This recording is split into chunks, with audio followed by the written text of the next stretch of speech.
Per tant, aquesta segona, aquesta és la crítica, i aquí, que avui no hi ha temps de fer-ho, però aquesta A té gènere, per Lacan. I té gènere vol dir que aquesta A normalment està, aquesta identitat que suposadament ja tinc abans de fer-la, que rebo i que descobreixo i dic, oh, això és l'autèntic, aquesta és distinta en general, hi ha excepcions i benvingudes siguin perquè veurem que no és el punt d'arribada. Però aquesta A és una mica distinta per les dones que pels barons. I en canvi, quan passo en aquesta columna, ja no podem fer aquesta separació entre dones i barons en tant que subjectivitat profunda. Per què? Perquè cadascú no només és, sinó que es reconeix a si mateix com a peça única. I aquesta peça única travessa la fantasia primordial.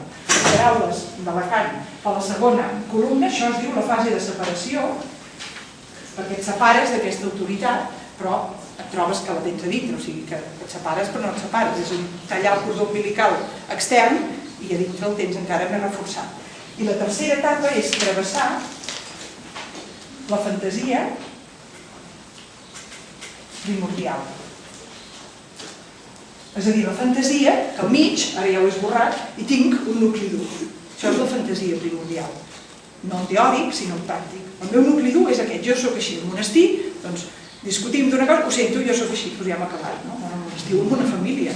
Aquest jo sóc així és la negació de que la nostra identitat més profunda és dialogar. I no dialogar una mica, sempre. I no fins a un cert punt, sempre. Perquè vull, clar que sí, no m'obligarà ningú a dialogar, si no el diàleg ja no té sentit. Però és aquesta descoberta, que no tinc límits en el diàleg, perquè sóc diàleg. I només en la mesura en què m'obro el diàleg, sóc. I si no, no sóc. I és això d'aquí.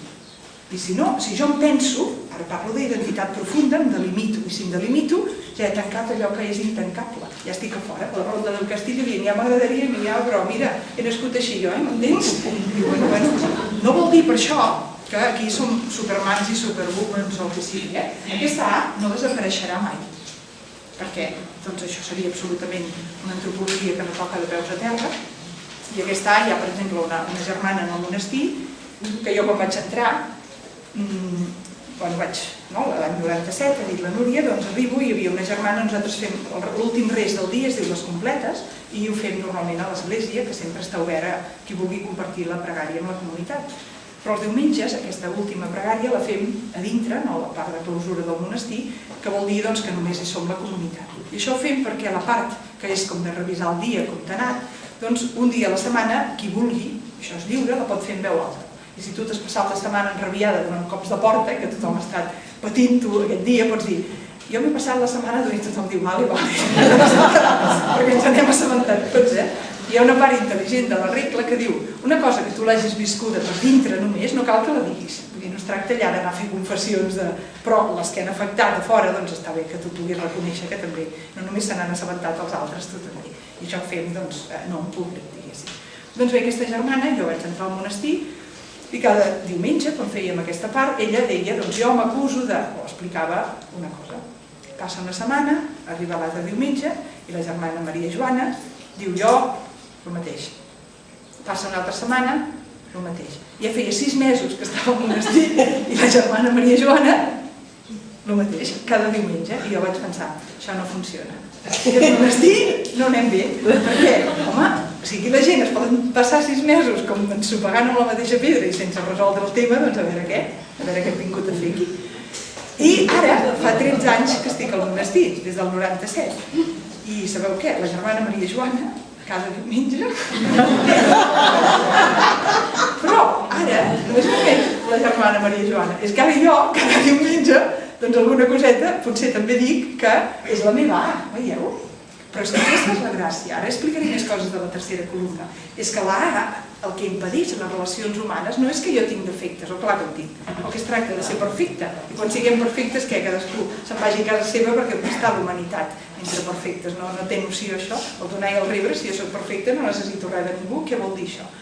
No està la inhumanitat en el límit o en el defecte, sinó en l'absolutització del límit o del defecte, en el no reconeixement en què jo el posi sota i digui jo sóc així, s'acaba. Bueno, llavors sí, clar, tot ja té un altre caire i una altra dimensió. En el moment en què jo dic, ostres, ja hi tornem a ser, l'altre diu, no passa res, home, ja hi som, ja hem acabat, ja continua la vida. Veus, aquesta? Llavors hi ha una frase que és de la regla de Sant Benet, en el capítol 72, que diu el següent, diu: què han vingut a fer els monjos, les monges, en un monestir? Llavors em diria, home, ara ens diran alguna cosa una mica interessant, no? Com dir, han vingut aquí a fer alguna cosa bona, una societat que sigui perfecta, una cosa que els altres mirin i diguin, noi, aquí sí que ho fan bé, o quin és el projecte d'un monestir? Doncs el capítol 72 de la regla de Sant Benet diu: en el monestir, el monjo, la monja, hi ha vingut, o hi hem vingut, a suportar-nos els uns als altres, les nostres xacres, nostres tares, tant físiques com morals. I un diu, home, doncs clar que no tenen vocacions. Amb aquest programa, però ara pregunto jo, i vosaltres que no heu signat la regla de Sant Benet, què feu? No, el que no em faci és que no estima, és acabat, perquè això és així. És a dir, que estimar, a veure si no vol dir això. L'important és el recíproc, és a dir, no he vingut jo a aguantar les xacres dels altres, punt.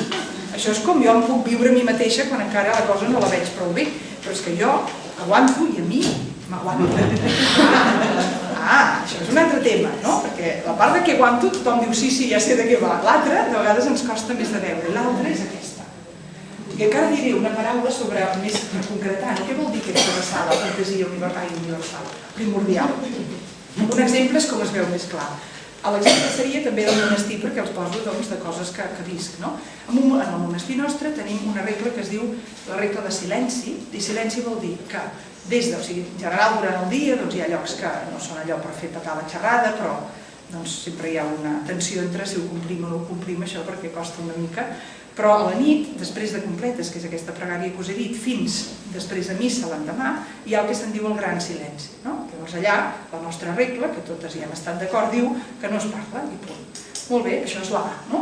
La regla està claríssim. Jo estic a la meva cel·la i són 2:15 de la nit i hem acabat les completes. I sento.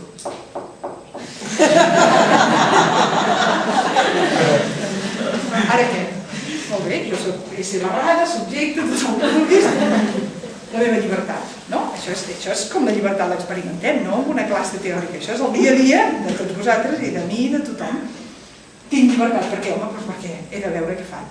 Si jo estic en la fase d'alienació, a la primera columna, doncs ho tinc claríssim. Què faig? Què diu la regla? Que no s'obre, per tant, ignoro allò, obro la porta cap allà, o faig un paperet a sota la porta que diu en realitat ja, això depèn del grau de sofisticació de cadascú, però el que està clar és que jo tinc clar el que he de fer, que és el que toca, i en el nostre cas el que toca és el que diu la nostra regla. A veure, a mi qui m'ha fet anar al monestir? Ningú, no? I he anat lliurement, no? Jo he signat lliurement els papers que diuen que jo vull viure així, i tenim una regla, no?